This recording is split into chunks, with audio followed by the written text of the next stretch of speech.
Hello and welcome to BIS Talks, and I am here to give you a brief talk about the Medical Devices Management System, MDMS.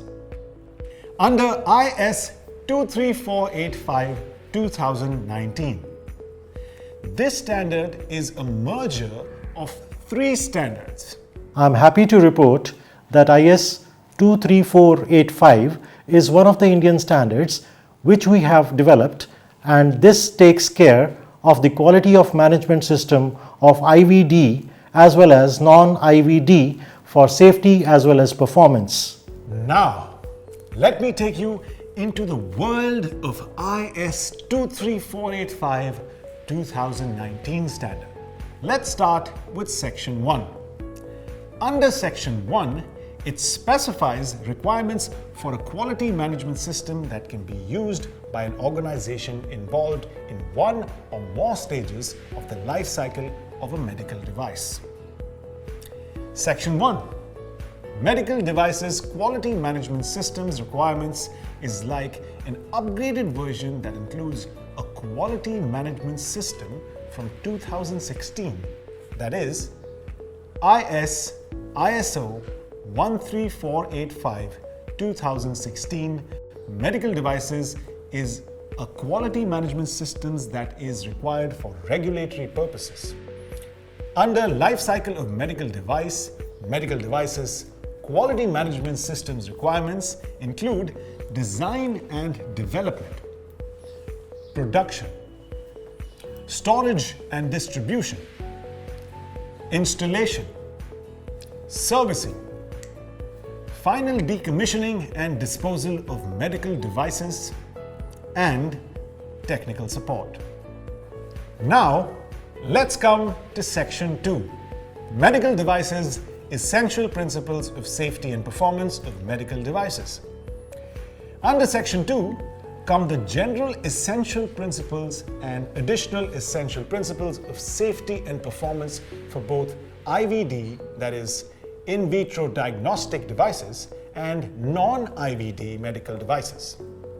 IS 23485 has been drafted in line with the international standards and national regulations. To adopt quality and observe continuous improvement in the core activities, medical device manufacturers should have an effective quality management system operational in their organization. As we know, the presence of QMS demonstrates the commitment of the manufacturer to quality. The demonstration of compliance of the essential principles establishes that the resulting medical devices are also safe to use and perform as intended throughout their life cycle. The essential principles of safety and performance had already been published as two parts of ISO 16142 for non-IVD and IVD devices. Their content is same as the corresponding international standards. Section 2 of IS 23485 contains these requirements. Now, with the introduction of IS 23485-2019, Medical Devices Quality Management System Requirements and Essential Principles of Safety and Performance for Medical Devices, all three standards have been merged, which means for all the requirements, there is only IS 23485-2019. 23485 is addition to 13485. There are some more specifics to that. Now after 23485 we are going to have a product certification. So this will be a product which will be certified that this is as per the standards, and it is equal to a international standard, because India is a signatory to ISO, and whatever certificates are issued by ISO international standards are actually the same. So there is nothing different, like ISO is different or 13485 issued by Indian organization is different. It is same. It is the same book, it is the same standard, it is applied in the same way, except here it is inspected by the government authority, that is BIS, and there it is you are sort of controlled by a notified body, which is not under government control. But the distinctiveness of IS 23485-2019 standard is that it can also be used by suppliers or other external parties providing products. For example, raw materials, components, sub-assemblies, medical devices, sterilization services, calibration services, distribution services, maintenance services to medical device manufacturers. Compliance to IS 23485-2019 would include compliance to essential principles of safety and performance, as well as to QMS, which is Quality Management System requirements. To demonstrate compliance to IS 23485-2019, an organization firstly has to show compliance to ISO 13485, that is the Medical Devices Quality Management System. A quality management system is a way of defining the quality policy, objectives and responsibilities within an organization, and how an organization can meet the requirements of the customers. It is a system that repeatedly makes sure that the product goes through vigorous testing and improvement by going through plan, do, check, act cycle. This is not a line but a cycle, a set of actions that help again and again until the final product is devoid of any flaws and is in perfect working state. Let me explain how the PDCA improvement cycle is applied to the quality management system. One of the most important parts of the quality management system is planning of quality objective and of the quality system, which will be ultimately used to monitor the quality management system and its processes. All the objects and goals must be fixed and rigid beforehand. Planning must be foolproof. Next comes the leadership commitment to lead the organization towards a greater customer focus by creating a quality policy and defining organizational roles and responsibilities. Good leadership makes sure that the way forward for an organization is without any roadblocks or U-turns. This is followed by identification of risks and opportunities within the quality management system and addressing them accordingly, as well as setting quality objectives and planning changes for the support of continual improvement. Risks need to be taken, not the reckless ones, but the planned ones. The last step of the phase is to determine and implement the support structure necessary to execute your plans, which includes planning resources, identifying competencies, raising awareness, and establishing processes for the creation and control required for documentation. After a successful planning of the quality management system, one has to implement it, which brings us to the do part of the PDCA cycle. For MDMS, it means resource management and product realization. Resource management can be broken down into 4 components. First is provision of resources. Second is human resource. Third is infrastructure. Fourth is work environment and contamination control. Let's start with the first of the 4, provision of resources. You need to have all the resources you need to complete the task beforehand.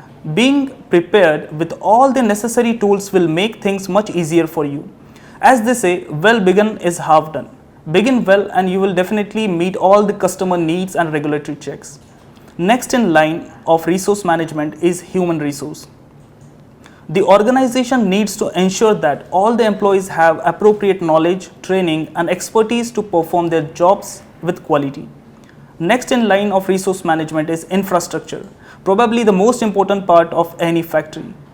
The infrastructure is any building, workspace and utilities, equipment and supporting services that guide in transportation, communication or information systems. The better the workplace, the better the employees and hence the better the final product.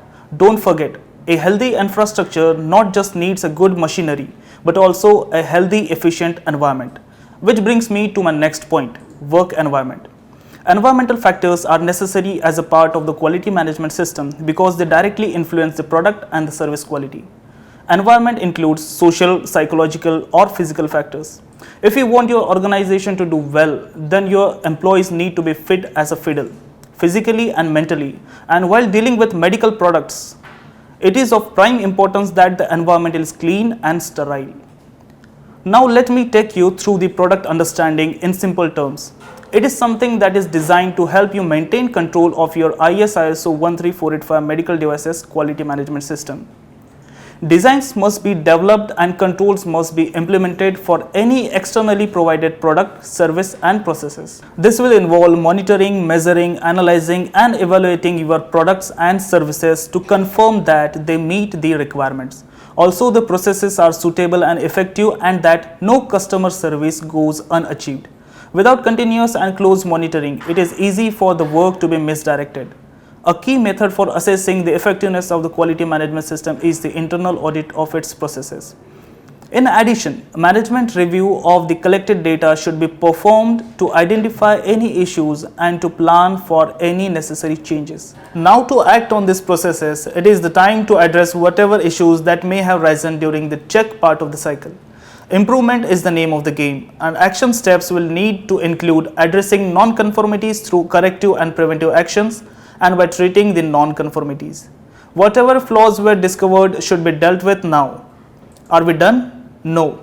We are done with one round. Time for the next one.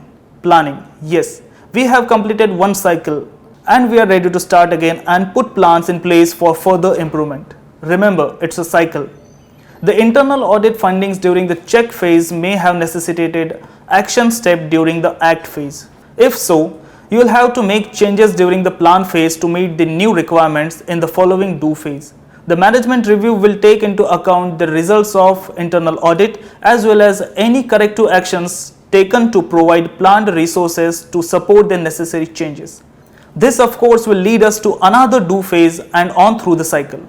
With each process, the whole cycle will keep getting simpler and more efficient. Only such a thorough process can make sure we have high quality medical products which leaves no stones unturned in the efforts of saving lives, and such products can easily find acceptance among top medical professionals.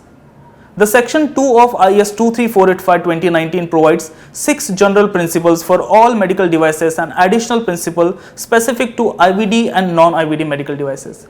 Essential principles are broad, high-level criteria for design, production and post-production, including post-market surveillance, which are applicable throughout the life cycle of all medical devices, which ensure their safety and performance. These essential principles are intended to assist the manufacturers with fundamental design and manufacturing criteria that need to be considered during the design and manufacturing processes that we have already discussed during the do part of the PDCA cycle of your quality management system.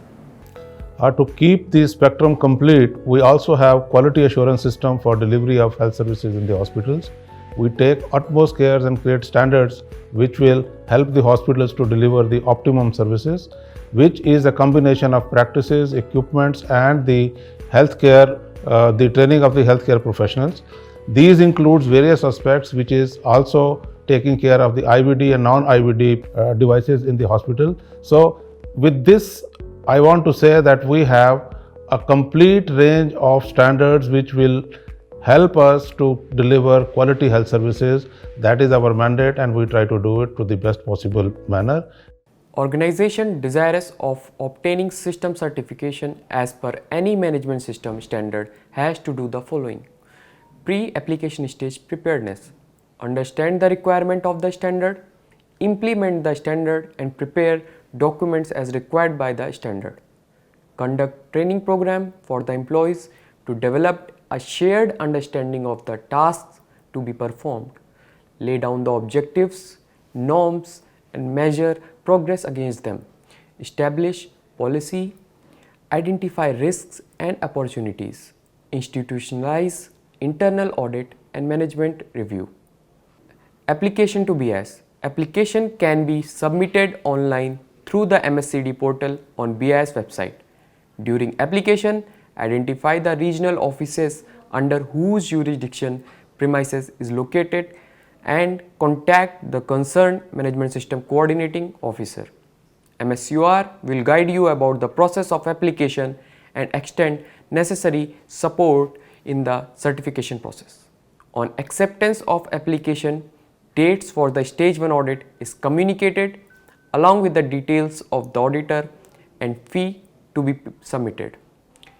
Stage 1 audit is the occasion to verify the authenticity and adequacy of the information shared by the organization, reading its preparedness through verification of documents, field visit and discussion with the team and top management.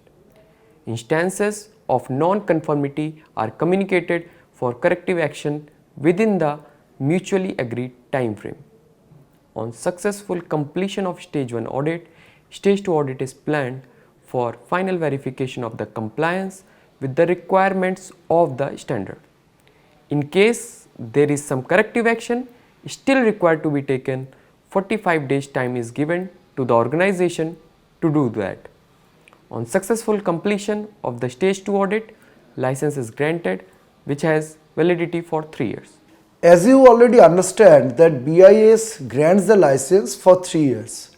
Now during the 3 years period, BIS undertakes 2 surveillance audits to ensure that the organization has stayed compliant to the requirements of the standard. I urge you to come forward and implement, because not only it will increase your productivity but also it will save life, and as you know, each life is precious as each life has a purpose. BIS, with its vast experience and strong team of professionals, will always be by your side in this wonderful journey. Friends, the best medical products in the world are being created in India today, not just for Indians, but also for export. Manufacturers of medical devices are in the business of saving lives, and hence this is one area where we cannot relax quality. So making sure that these products are of the best quality is not just a moral but a national responsibility. Goodwill is often the best form of profit. Thank you and Jai Hind.